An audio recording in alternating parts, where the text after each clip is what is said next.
എന്തിനാണ് അള്ളാഹു കുറച്ചാൾക്ക് പണം കൊടുത്ത് കുറച്ചാൾക്ക് പണം കൊടുക്കാത്തത്? അള്ളാഹ്ക്ക് ഇപ്പൊ പണത്തോട് വലിയ ഇഷ്ടമുണ്ടോ? ഇല്ല. അള്ളാഹിന്റെ ഇഷ്ടത്തിന്റെ അടയാളാണോ ഒരാളുടെ ബിസിനസ്സിൽ ബർക്കത്തിട്ടത്? അല്ല അല്ല അല്ല. അങ്ങനെയെങ്കിൽ എങ്ങനെ ഫിറോൻ പണക്കാരനായത്, കാറൂൻ പണക്കാരനായത്, എങ്ങനെ അബൂജഹൽ കോടീശ്വരനായത്? അള്ളാഹിന്റെ ഇഷ്ടാനിഷ്ടത്തിന്റെ മാനദണ്ഡമൊന്നും അല്ല സമ്പത്ത്. ഇഷ്ടമില്ലാത്തവർക്കും ഇഷ്ടമുള്ളവർക്കൊക്കെ സമ്പത്ത് കൊടുക്കും. പാവപ്പെട്ട നബിമാരില്ലേ? ഉണ്ട്. തിന്നാനില്ലാത്തത് കൊണ്ട് വഫാത്തായ നബിമാരില്ലേ? ഉണ്ട്. പണക്കാരായ നബിമാരില്ലേ? ഉണ്ടല്ലോ. സുലൈമാൻ നബി അലൈഹി സ്വലാമില്ലേ? കോടീശ്വരന്മാരായ സ്വഹാബത്തില്ലേ? ഉണ്ട്. ദാരിദ്ര്യത്തിന്റെ തീച്ചുളയിൽ ജീവിച്ച സ്വഹാബത്തില്ലേ? ഉണ്ട്. അപ്പൊ പണം അള്ളാഹുവിന്റെ ഇഷ്ടാനിഷ്ടത്തിന്റെ മാനദണ്ഡം അല്ലേ? അല്ല. പിന്നെന്തിനാ അള്ളാഹു ഇങ്ങനെ സംവിധാനിച്ചത്?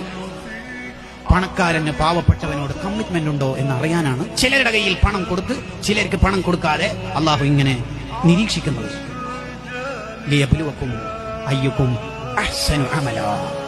എങ്ങനെയുണ്ട് നിന്റെ പണം കയ്യിലെത്തുമ്പോൾ നിന്റെ മനസ്സും നിന്റെ ജീവിതവും എന്ന് നോക്കാനാണ്.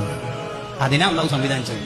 സത്യത്തിൽ നമ്മുടെ ഒക്കെ കയ്യിലുള്ള പണം നമ്മുടെ പണമാണെങ്കിൽ നമ്മൾ മരിച്ചു കഴിഞ്ഞിട്ട് പിന്നെ ആരോ ഒരു കറാമത്ത് മൊഴിജിതത്ത് കൊണ്ട് നമ്മൾ വീണ്ടും എഴുന്നേൽപ്പിച്ചു.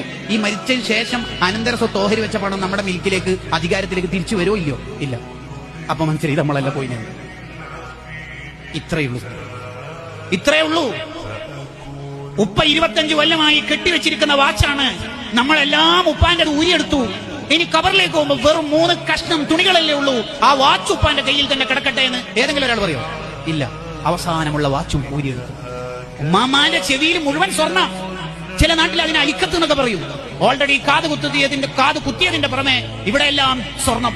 അത് മുഴുവൻ ഊരി 98 വയസ്സുള്ള ആയിഷ ഹജ്ജുമ്മയുടെ ചെവി താണ് വന്നിട്ടുണ്ട്. ഒരു ചെറിയ തരി പൊന്നേ ഇനി ബാക്കിയുള്ളൂ. അത് ഊരിയെടുക്കാൻ കഴിയുന്നില്ല. വിദഗ്ധന്മാരായ ജ്വല്ലറിക്കാരെ കൊണ്ടുവന്നു. അവർ കണ്ടിട്ട് പറഞ്ഞു ഇതെടുക്കുമ്പോൾ മുറിവേൽക്കാൻ സാധ്യതയുണ്ട്.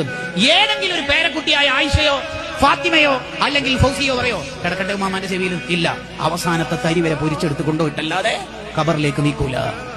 പിന്നെ എന്തിനാ ചെന്നൈമാരെ ഈ പിശുക്കൊക്കെ? ആർക്ക് വേണ്ടിയിട്ടാ ഈ പിശുക്ക് കാണിക്കണത്? അതാ അഹ്മദ് ബിൻ ഹംബൽ റളിയല്ലാഹു അൻഹു ചോദിച്ചത്, അള്ള പകരം തരും എന്ന് പറഞ്ഞിട്ടും നീ പിശുക്ക് കാണിക്കുകയാണെങ്കിൽ നിന്നോട് എന്താ പറയേണ്ടത്? അള്ള പകരം തരും എന്നല്ലേ പറഞ്ഞത്, എന്നിട്ട് എന്തിനു നീ പിശുക്ക് കാണിക്കുന്നു എന്നാണ് അഹ്മദ് ബിൻ ഹംബൽ റളിയല്ലാഹു അൻഹുവിന്റെ ചോദ്യം. ഇതൊരു അർത്ഥവത്തായ ചോദ്യം. നിങ്ങൾ ആലോചിച്ചു. കുറച്ച് ടൈറ്റ് ആണ് ബിസിനസ്, കുറച്ച് ഡള്ളാണ്. അങ്ങനല്ല. അങ്ങനെ ആ പരിപാടിയൊന്നുമില്ല. വന്നവർക്ക് മുഴുവനും കൊടുക്കുക. കഫം പുടക്ക് കീശയില്ലാതെ ഒന്നും കൊണ്ടുപോകാൻ കഴിയില്ലല്ലോ. വലിയ ഫോൺ പോയിട്ട് ചെറിയ ഫോൺ വരെ കൊണ്ടുപോകാൻ കഴിയില്ല. എന്തിനാ ഈ കെട്ടിപ്പൂട്ടി വെക്കുന്നത്? ഉള്ളത് കൊടുത്താൽ അവിടെ ബാക്കിയുണ്ടാവും. ഇപ്പൊ ഒരു ബക്കറ്റ് നമ്മുടെ ഇടയിലൂടെ പോയി. ഇനി ആ ചാൻസ് നമുക്ക് ജീവിതത്തിലില്ല. ഇന്നല്ലെങ്കിൽ നാളെ നമ്മൾ മരിച്ചാൽ നമ്മൾ ലാസ്റ്റ് ചെയ്ത സ്വതക്ക ആ ബക്കറ്റിൽ ഇട്ടതായിരിക്കും. അങ്ങനെ നമ്മൾ ചിന്തിക്കണം.